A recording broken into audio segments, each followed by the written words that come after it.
they're just waiting for the final decision. They are already considering. So yun ang magandang balita. No? The camp ni Sen ba to? Yes. Pero, Considering na ano, sir? Paano ba? Para namang parang pag-uusapan na raw nila. Sir, ano yung consider nila, sir? Whether to waive the salaries and allowances as recommended, no? As we recommended. Sir, ni-relay po Ano lang naman yun, kasi nga sabi ko, kung susundin talaga natin yung rules sa korte nga, tinaabot tayo ng taon di ba? Minsan.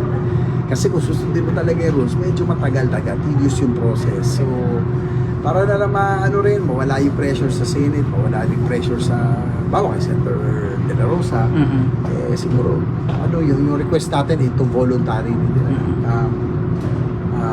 forgo o yung kanyang or waive niya yung salaries and allowances. That's also seconded sinang-ayunan din naman ni Senate President Soto yun.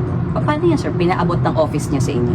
Na mukhang ito na consider naman, may mga nagpapaantay kasi hindi rin namin alam kung paano mag-get in touch with him. We don't know how to get in touch with him. No? Kaya lang, meron namang parating na mukhang namin na pinag-uusapan na nila.